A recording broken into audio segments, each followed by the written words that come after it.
வணக்கம். All India radio Chennai.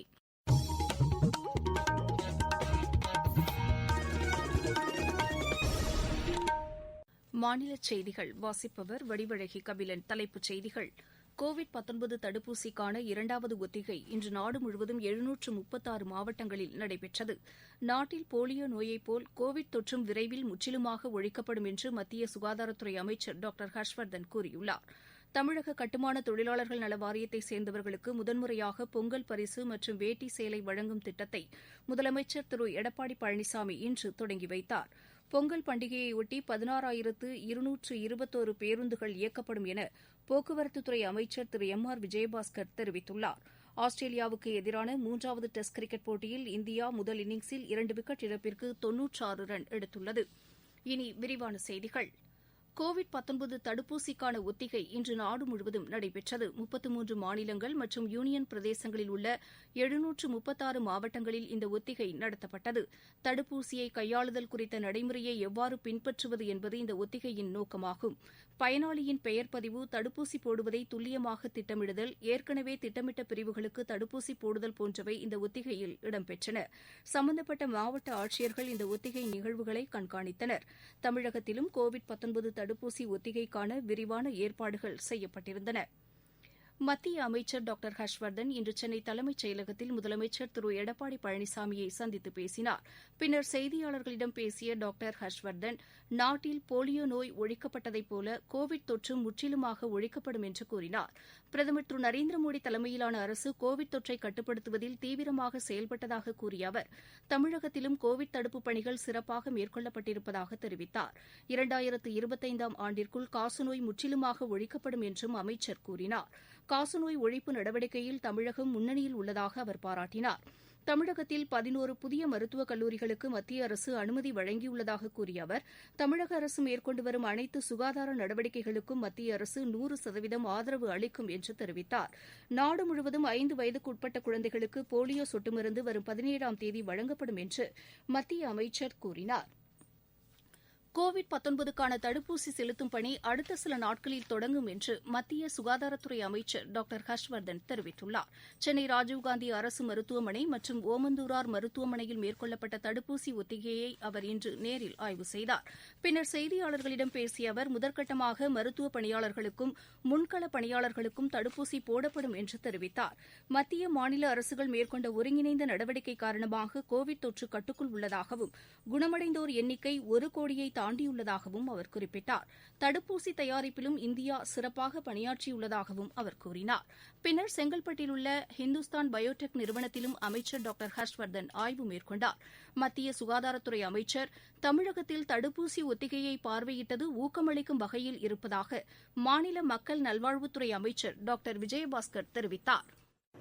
நம்முடைய மாண்புமிகு சுகாதாரத்துறை அமைச்சர் அவர்கள் நம்முடைய தமிழ்நாட்டிற்கு வருகை தந்து குறிப்பாக இந்த வேக்சின் ட்ரை ரன் என்று சொல்லக்கூடிய இந்த ஒத்திகையை தமிழ்நாட்டில் அவர்கள் பார்வையிட்டதற்கு என்னுடைய மனமார்ந்த நன்றிகளை மக்கள் நல்வாழ்வுத்துறை சார்பில், முதலமைச்சர் சார்பில் நான் அன்போடு தெரிவித்துக் கொள்கின்றேன். தமிழ்நாடு முதலமைச்சர் அவர்களை சென்னை தலைமைச் செயலகத்தில் அவர் நேரடியாக சந்தித்து தமிழகத்தில் கோவிட் இன்றைக்கு முழுமையாக கட்டுப்படுத்தக்கூடிய அந்த நல்ல நிலையில் இருந்து கொண்டிருக்கிறது, நல்ல டிக்ளைனில் இருக்குது.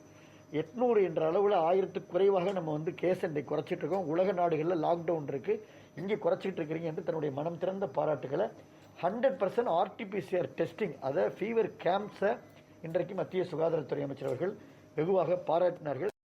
தமிழக கட்டுமான தொழிலாளர்கள் நல வாரியத்தில் பதிவு செய்துள்ள தொழிலாளர்கள் மற்றும் ஓய்வூதியதாரர் முதன்முறையாக பொங்கல் திருநாளையொட்டி பொங்கல் பரிசு வழங்கும் திட்டம் இன்று தொடங்கி வைக்கப்பட்டது. தலைமைச் செயலகத்தில் முதலமைச்சர் திரு எடப்பாடி பழனிசாமி பொங்கல் பரிசு தொகுப்பு வழங்கிடும் அடையாளமாக 7 பேருக்கு அதனை வழங்கினார். நல வாரியத்தில் பதிவு செய்துள்ள சுமார் 12,69,000 பேருக்கு இலவச வேட்டி சேலை ஆகியவையும் பொங்கல் பரிசு தொகுப்புடன் வழங்கப்படுகிறது. பொங்கல் பரிசு வழங்கப்படும் ரேஷன் கடைகளின் முன்பு அரசியல் கட்சியினர் விளம்பர பதாகைகள் வைக்கக்கூடாது என சென்னை உயர்நீதிமன்றம் உத்தரவிட்டுள்ளது. இது தொடர்பான வழக்கை விசாரித்த தலைமை நீதிபதி திரு சஞ்சீவ் பானர்ஜி, நீதிபதி திரு செந்தில்குமார் ராமமூர்த்தி ஆகியோரை கொண்ட அமர்வு விதிமுறைகளை மீறி வைக்கப்பட்டுள்ள பதாகைகளை அகற்ற உத்தரவிட்டது. அதேசமயம் பொங்கல் பரிசு தொகுப்பு பையில் முதலமைச்சர், மறைந்த முன்னாள் முதலமைச்சரின் படங்கள் இடம்பெற நீதிபதிகள் அனுமதித்துள்ளனா். தமிழகத்தில் உள்ள திரையரங்குகள் 50% இருக்கைகளுடன் மட்டுமே செயல்பட அனுமதிக்கப்படும் என தமிழக அரசு உத்தரவிட்டுள்ளது. இது தொடர்பாக அரசு வெளியிட்டுள்ள செய்திக்குறிப்பில் இது உடனடியாக நடைமுறைக்கு வருவதாகவும் தெரிவிக்கப்பட்டுள்ளது. சென்னை உயர்நீதிமன்ற உத்தரவின்படி கூடுதல் காட்சிகளை திரையிட்டுக் கொள்ள திரையரங்குகளுக்கு அனுமதி அளிக்கப்படுவதாகவும் தெரிவிக்கப்பட்டுள்ளது. நீங்கள் கேட்டுக் கொண்டிருப்பது ஆல் இண்டியா ரேடியோவின் மாநில செய்தி அறிக்கை. கோவிட்-19ற்கு எதிரான போரில் நமக்கான 3 கவசங்கள். முகக்கவசம் அணிவோம், தனிநபர் இடைவெளியை கடைபிடிப்போம், கை மற்றும் முக சுத்தம் பராமரிப்போம்.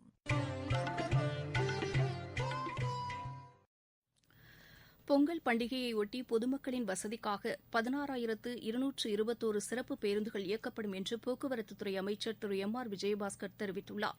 சிறப்பு பேருந்துகள் இயக்குவது குறித்து தலைமைச் செயலகத்தில் இன்று ஆலோசனைக் கூட்டம் நடைபெற்றது. வரும் 11ஆம் தேதி முதல் 13ஆம் தேதி வரை இந்த பேருந்துகள் இயக்கப்படும் என்று அரசின் செய்திக்குறிப்பில் தெரிவிக்கப்பட்டுள்ளது. பொங்கல் பண்டிகை முடிந்த பின்னர் பிற ஊர்களிலிருந்து சென்னைக்கும் ஏனைய பிற முக்கிய ஊர்களுக்கும் மொத்தமாக 15,270 பேருந்துகள் இயக்கப்படும் என தெரிவிக்கப்பட்டுள்ளது. கோயம்பேடு பேருந்து நிலையம் உட்பட சென்னை நகரில் 5 இடங்களிலிருந்து இந்த பேருந்துகள் இயக்கப்படும் என அதில் தெரிவிக்கப்பட்டுள்ளது. திருநெல்வேலி மாவட்டம் மணிமுத்தாறு அணையிலிருந்து வரும் 12ஆம் தேதி முதல் 79 நாட்களுக்கு மணிமுத்தாறு பிரதான கால்வாயில் பிசான பருவ சாகுபடிக்கு தண்ணீர் திறந்துவிட முதலமைச்சர் திரு எடப்பாடி பழனிசாமி உத்தரவிட்டுள்ளார். இதன் மூலம் திருநெல்வேலி மாவட்டம் அம்பாசமுத்திரம், சேரன்மாதேவி, நாங்குநேரி வட்டங்களிலும், தூத்துக்குடி மாவட்டம் திருவைகுண்டம் வட்டத்தையும் சேர்ந்த 11,134 ஏக்கர் நிலம் பாசன வசதி பெறும் என்று முதலமைச்சர் வெளியிட்டுள்ள அறிக்கையில் தெரிவித்துள்ளார். இதேபோன்று கடலூர் மாவட்டம் வெலிங்டன் நீர்த்தேக்கத்திலிருந்தும் வரும் 11ஆம் தேதி முதல் தண்ணீர் திறந்துவிட அவர் உத்தரவிட்டுள்ளார். மயிலாடுதுறை, விருதுநகர், மதுரை ஆகிய மாவட்டங்களில் 24,78,00,000 ரூபாய் மதிப்பீட்டில் நீர் ஒழுங்கி, அணைக்கட்டு மற்றும் தடுப்பணைகள் கட்டும் பணிகளுக்கு முதலமைச்சர் திரு எடப்பாடி பழனிசாமி இன்று காணொலி வாயிலாக அடிக்கல் நாட்டினார். இதேபோல விருதுநகர், தூத்துக்குடி, புதுக்கோட்டை, தேனி, கோவை, சேலம் ஆகிய மாவட்டங்களில் 40,73,00,000 ரூபாய் மதிப்பீட்டில் கட்டப்பட்டுள்ள 6 பாலங்கள் மற்றும் ஒரு ரயில்வே கீழ் பாலத்தை பொதுமக்கள் பயன்பாட்டிற்காக முதலமைச்சர் காணொலி வாயிலாக இன்று திறந்து வைத்தார். தமிழகத்தில் பறவைக் காய்ச்சல் நோய் வராமல் தடுக்கும் விதமாக கேரள மாநிலத்திலிருந்து வாகனங்களில் கொண்டுவரப்படும் கோழிகள், வாத்துகள் மற்றும் முட்டைகள் தடை செய்யப்படுவதாக மாநில அரசு தெரிவித்துள்ளது. அரசு வெளியிட்டுள்ள செய்திக்குறிப்பில் கேரள மாநிலம் ஆலப்புழா, கோட்டயம் மாவட்டங்களில் பறவைக் காய்ச்சல் நோய் கண்டறியப்பட்டுள்ளதை அடுத்து தமிழகத்தில் அந்த நோய் வராமல் தடுக்கும் பொருட்டு இந்த முன்னெச்சரிக்கை நடவடிக்கை எடுக்கப்பட்டுள்ளதாக தெரிவிக்கப்பட்டுள்ளது. கேரள மாநில எல்லையோரத்தில் அமைந்துள்ள தமிழக மாவட்டங்களில் 24 மணி நேரமும் இயங்கும் தற்காலிக சோதனைச் சாவடிகள் அமைக்கப்பட்டு மாவட்ட ஆட்சியர் தலைமையில் தடுப்பு நடவடிக்கைகள் எடுக்கப்பட்டு வருவதாக அதில் குறிப்பிடப்பட்டுள்ளது. புதிய வேளாண் சட்டங்கள் குறித்து மத்திய அரசுக்கும் விவசாய சங்கங்களின் பிரதிநிதிகளுக்கும் இடையேயான 9வது சுற்று பேச்சுவார்த்தை வரும் 15ஆம் தேதி நடைபெறும் என்று மத்திய அரசு தெரிவித்துள்ளது. புதுதில்லியில் இன்று நடைபெற்ற 8வது சுற்று பேச்சுவார்த்தையில் முடிவு எட்டப்படாததை அடுத்து அடுத்த சுற்று பேச்சுவார்த்தை நடத்த முடிவு செய்யப்பட்டுள்ளது. இன்றைய பேச்சுவார்த்தையில் மத்திய அரசு சார்பில் வேளாண் துறை அமைச்சர் திரு நரேந்திர சிங் தோமர், ரயில்வே அமைச்சர் திரு பியூஷ் கோயல் ஆகியோர் கலந்து கொண்டனர். இலங்கையொட்டி நிலவும் வளிமண்டல மேலடுக்கு சுழற்சி காரணமாக அடுத்த 24 மணி நேரத்தில் ராமநாதபுரம், தூத்துக்குடி உள்ளிட்ட தென் மாவட்டங்களிலும், தஞ்சாவூர், திருவாரூர் உள்ளிட்ட டெல்டா மாவட்டங்களிலும் ஓரிரு இடங்களில் இடியுடன் கூடிய பலத்த மழை பெய்யக்கூடும் என சென்னை வானிலை ஆய்வு மையம் தெரிவித்துள்ளது. ஏனைய மாவட்டங்களில் பெரும்பாலான இடங்களில் மிதமான மழை பெய்யக்கூடும். மாவட்டச் செய்திகள்.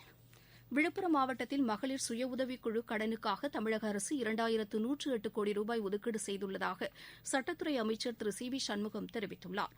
ராணிப்பேட்டை மாவட்டம் திமிரி அருகே 3,76,00,000 ரூபாய் மதிப்பீட்டில் குமரகிரி அருள்மிகு சுப்பிரமணிய சுவாமி திருக்கோவிலுக்கு செல்வதற்கான புதிய மலைப்பாதை அமைக்கும் பணிகளை இந்து சமய அறநிலையத்துறை அமைச்சர் திரு சேவூர் ராமச்சந்திரன் இன்று அடிக்கல் நாட்டி தொடங்கி வைத்தார். தூத்துக்குடி மாவட்டம் கோவில்பட்டியில் 1,863 மாணவ மாணவியருக்கு விலையில்லா மிதிவண்டிகளை செய்தி மற்றும் விளம்பரத்துறை அமைச்சர் திரு கடம்பூர் ராஜு வழங்கினார். விளையாட்டுச் செய்திகள். ஆஸ்திரேலியாவுக்கு எதிரான 3வது டெஸ்ட் கிரிக்கெட் போட்டியின் 2ஆம் நாளான இன்று இந்தியா முதல் இன்னிங்ஸில் ஆட்டநேர இறுதியில் 2 விக்கெட் இழப்புக்கு 96 ரன் எடுத்துள்ளது. சிட்னியில் நடைபெறும் இந்த போட்டியில் ஆஸ்திரேலியா முதல் இன்னிங்ஸில் 338 ரன்னுக்கு ஆட்டமிழந்தது. அந்த அணியைச் சேர்ந்த ஸ்டீவ் ஸ்மித் சதம் அடித்தார். அவர் 131 ரன்னுக்கு ஆட்டமிழந்தார். இந்திய தரப்பில் அஜய் ஜடேஜா சிறப்பாக பந்து வீசி 4 விக்கெட்டுகளை வீழ்த்தினார். ISL கால்பந்து போட்டியில் இன்று நடைபெறவுள்ள ஆட்டத்தில் ஒருங்கிணைந்த வடகிழக்கு அணி ஹைதராபாத் அணியை எதிர்கொள்கிறது. மீண்டும் தலைப்புச் செய்திகள். கோவிட் தடுப்பூசிக்கான இரண்டாவது ஒத்திகை இன்று நாடு முழுவதும் 736 மாவட்டங்களில் நடைபெற்றது. நாட்டில் போலியோ நோயைப் போல் கோவிட் தொற்றும் விரைவில் முற்றிலுமாக ஒழிக்கப்படும் என்று மத்திய சுகாதாரத்துறை அமைச்சர் டாக்டர் ஹர்ஷ்வர்தன் கூறியுள்ளார். தமிழக கட்டுமான தொழிலாளர்கள் நல வாரியத்தை சேர்ந்தவர்களுக்கு முதன்முறையாக பொங்கல் பரிசு மற்றும் வேட்டி சேலை வழங்கும் திட்டத்தை முதலமைச்சர் திரு எடப்பாடி பழனிசாமி இன்று தொடங்கி வைத்தார். பொங்கல் பண்டிகையையொட்டி 16,221 பேருந்துகள் இயக்கப்படும் என போக்குவரத்துத்துறை அமைச்சர் திரு எம் ஆர் விஜயபாஸ்கர் தெரிவித்துள்ளார். ஆஸ்திரேலியாவுக்கு எதிரான 3வது டெஸ்ட் கிரிக்கெட் போட்டியில் இந்தியா முதல் இன்னிங்ஸில் 2 விக்கெட் இழப்பிற்கு 96 ரன் எடுத்துள்ளது. செய்தி அறிக்கை நிறைவு பெற்றது.